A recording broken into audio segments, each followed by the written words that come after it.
back in 2018. I didn't realize that you gave up and lost everything. When I saw you, I thought that you were able.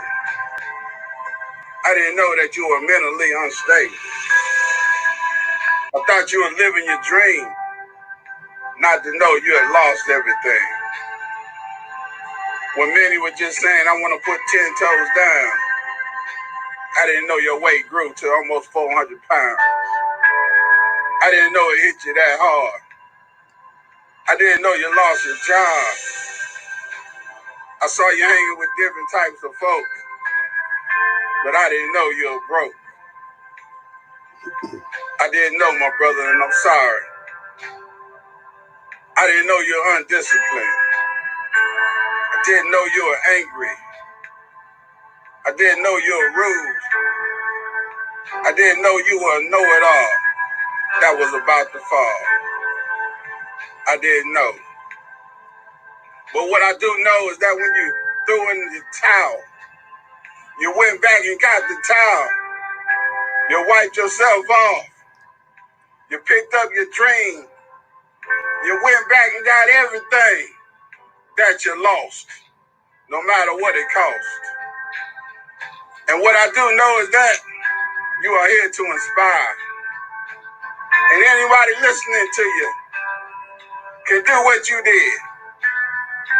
Get up off their tail and go. Ex-Fat Boy Friday. Hey, man, that was beautiful. You should have let that continue to play. Ex-Fat Boy Friday. Yeah. I'm going to say it again. Ex-Fat Boy Friday. Yeah, man. I go by the name of the Entertainer. Check me out on all social media platforms. And even on Cash App at Entertainer. This is the HBCU experience. We started off on Monday with HBCU Monday with my Talladega brother, Terry White. Yeah, good brother. Monday night was LJ Holloway, a lady running for Congress in Florida in the 5th District. Tuesday, Ozone Mayweather, Fort Valley University graduate. Wednesday, Dr. Hud, we had the Hump Day Huddle, former professor at Tuskegee University. Great brother. Thursday, we had Candace Shaw, a math genius, a Spelman College graduate. It brings us here today to a graduate from Bethune-Cookman University. I just wrote a love letter to my brother. I didn't know he was going through them things. Sometimes we right next to people and we don't know what they're going through. Sometimes we worried about just putting 10 toes down. And my brother was up to 400 pounds. He threw in the towel. But he went and got that towel and became the big coach. That's a fact, man. Not a little coach. That's a fact. With the wrong approach. Yeah. The big coach. The big homie. The man I always speak life into. Even when he said he was overweight. I knew his times were just underground. I knew greatness was in him. Ladies and gentlemen, the one and only big coach, Antonio Carter. How you doing today? I'm blessed, brother. Thank you so much for having me. I really appreciate you having me on your platform. You've always been a positive, motivating, inspiring force in my life. You've always had beautiful things to say, your acronyms and how you've always broke words and things down for me, man. I'm just blessed to be on this platform with you. Thank you so much for what you do. You inspire a lot of people. So thank you very much for having me. Man, no problem, man. Like I told somebody, if you could do something, you got to do it. That's a fact. I agree. We're not with the fat boy today. We with the ex-fat boy. Yeah, man. Ex-fat boy. 150 pounds smaller now. Hey, so what we going to do, man, we're going to go into this word fat boy. Yes, sir. And we're going to help these folks become skinny. Yes, sir. We're not just talking about around their waist. We're talking about around their life. Yeah. We're trying to trim the fat today. Trim the fat. Fact. I say that all the time. Let's go into this. The efforts for focus. Yes, sir. You've done it, man. You made the comeback. Yes, sir. And as we all have made comebacks in different parts of our life. How important is focus? Oh, man. Listen, it is the absolute single most important thing when you are trying to transform your life. I remember one of the things I did when I first started this journey to lose the weight and to climb my way back to the top. I cut off all of my social media. You know, I don't know, you probably can remember why I vanished. I disappeared off of social media for like a year. And it was because I needed to focus. One of the most important things to me was realizing that throughout my entire life, I was a very talented individual. However, I was so busy trying to prove to other people that I was talented that I forgot to prove it to myself first. I was so busy focused on what other people thought about me that I forgot to worry about what I thought about myself. And in the process of losing the weight, I wanted to get away from all of the noise. There was so much noise around me, from family, from friends, from social media, all of these things. And the first thing I decided was, in order to do this, I had to isolate myself. I had to get away from all of the noise and all of the things that would tie me up and that would tie my mentality up, and the things I would focus on, the media, things that were going on in social media, even to the point of trying to compete with other people over social media. And that's a big problem. Social media is fake. And the first thing I did was I got away from all of the noise and I isolated myself because this was personal for me.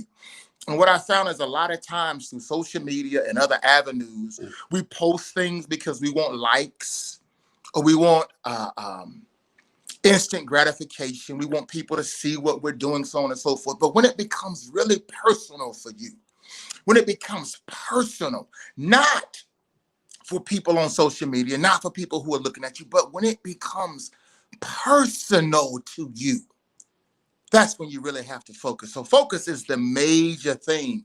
If you can lock your eyes, you know, that's vision and then that's sight. Sight is being able to see things as they are. Vision is being able to see things as they can or they ought be. So I try to tell people all the time, focus on a vision of yourself. See yourself in the most grandest of fashions. See yourself accomplishing all of your goals and whatever it is that you're really trying to do. When you can lock in on the vision, and then you can wake up from dreaming about the vision and go and make it real. That is the absolute testament of your personal willpower in your own entire life. Not just the fact that you can dream, because we can all dream. But when you get through dreaming, can you wake up and make it real? Yeah. Can you wake up and make it real? And that's what focus is all about. When you get locked in on the vision, nothing else matters. You wake up every day and the only thing on your mind, ooh, this vision of this guy, big coach that I've been thinking about. I gotta make him real. So that's when you start laying out the plan. The plan, I gotta be in the gym every day. Here's the routine. I gotta do this every day. I gotta work on this every day. That's the focus of it, man. So when you get really focused and locked in, there's nothing nobody can tell me anything about the human will and spirit, man. When you really get locked in on a vision, there's nothing you can't accomplish, bro. I'm a testament to that. When you really get serious, there's nothing that you can't accomplish. My brother, hey, he said this ain't about ground beat, it's about down beat, because he put down 150 pounds. Fact. My brother, A is for affirmation. How big are affirmation? How big is not only having that vision, but writing it and speaking it? Man, it's a big thing. You know, I learned that from a couple of guys I had been studying in some books and some other things, writing things down. And I'm still not at the point I want to be with that. So I know there's a lot of room for me to grow and I can get better at a lot of things. You know, I used to think that I was God's gift to the world maybe 4 or 5 years ago. And I think that might have been my biggest problem, that I was talented, but I didn't understand I had to do all of the other things maybe not so talented people do. You know, sometimes hard work beats out talent. You feel me? So I was understanding that not only was I talented, but I had to start learning how to work a little bit harder and to hone my talents, and without hard work that I wouldn't be able to do any of those things, okay? But affirmations are huge. I remember probably for the first year while I was losing the weight, man, I fell in love with this guy named Jim Rohn. Do you know who Jim Rohn is? Yeah. I accepted Jim Rohn as my personal mentor. Now, here's the funny thing about Jim Rohn. When I was in this state of mind that I knew everything and nobody could tell me anything, and that I was just doing it, and I knew everything I needed to know. I listened to Jim Rohn a couple of times, and I just couldn't quite get him. I was like, I wonder why this guy is so lauded and why so many people love him. He has a $500 million empire. He's dead, by the way. But at any point, people still listen to his stuff today. And I just kept trying to figure out, what is it about this guy? Now, that's when I had this mental block on, thinking that I knew everything and nobody could teach me anything. Well, when I hit rock bottom, I looked him up again and I started listening to him again. And for whatever reason, the very same words that I laughed at a year or 2 years before, and I cut him off. He looked like this little corny white guy standing at a chalkboard, you know, talking all of these things. And I'm like, why do people listen to this guy? Well, a year later, I started listening to him and he changed my life. Totally changed my life. But for the first time after I had hit rock bottom, I could hear him. I didn't have up the wall. I didn't have up the wall of arrogance or the wall of pride. I could actually hear him talking to me now. And he changed my life over a year's time. So, you know, affirmations are very important. Writing things down to yourself, even when you are around people who are constantly downgrading you and degrading you, you have to have something, you know, write little things down. And I do this as I'm just going throughout the day. And I may find something that inspires me, a thought of my own, because I'm thinking to myself. I take my phone out and I jot it down or write it down. And you're going to always need to remind yourself, because the human mind, I don't want to say it's programmed, but the human mind has a default mechanism where it's going to always take you back to this thing. Like, you can't do it. What are you doing it for? It's never going to work. They're never going to love you. Nobody's ever going to respect you. Why are you up here on this Stairmaster at 2 o'clock in the morning walking and nobody's in the gym but you? You're not going to lose the weight. What are you doing? Why are you doing this? So the human mind is always going to talk to you about these things, and you have to be prepared on a daily basis to fight back and to push back. No matter what happens, the body and the mind is bound to the physical laws of the universe. If you work hard, your body is going to get tired at some point. You know, your mind's going to get tired at some point. So you have to have all of these things around you to keep you going. You feel me? The T is for things. Like somebody's at home watching in right now. What are some fundamental things they could do to get started? Just the basics. The basic thing you can do to get started is you can get started. And that's the bottom line. You know, got to get in the blocks. Yeah, you can get started, and that's the bottom line. Listen, I always say this. If you'll take one step towards your dream or your goal, it'll take 2 steps towards you. And that's scriptural. The scripture says if you'll take 1 step towards God, he'll take 2 steps towards you. I'm telling you, if you'll just get and be serious, not serious, but if you're really serious about what it is you're trying to do, and that's not doing it for social media, not doing it for any other platform or for show, but if it's something that's really personal to you and you really mean it, all you have to do is get started. So the very first thing I suggest is take out a piece of paper and write down the goal. Keep refining it over time. You know what I'm saying? You might write it down now. I look back at one of my goal books from about a year and a half ago when I first got started with this process. You know what the first goal was? The first goal was to lose 75 pounds and to get in the best shape of my life. Brother, I looked up and I had lost 150 pounds. I had doubled that goal, doubled it. So that was the first goal I wrote down, to lose 75 pounds. So whatever the goal is, just write it down and get started. YouTube is a university, brother. YouTube is a free 4-year university. Everything you want to know is on YouTube, and you have some of the most intelligent people in that field teaching on YouTube for free.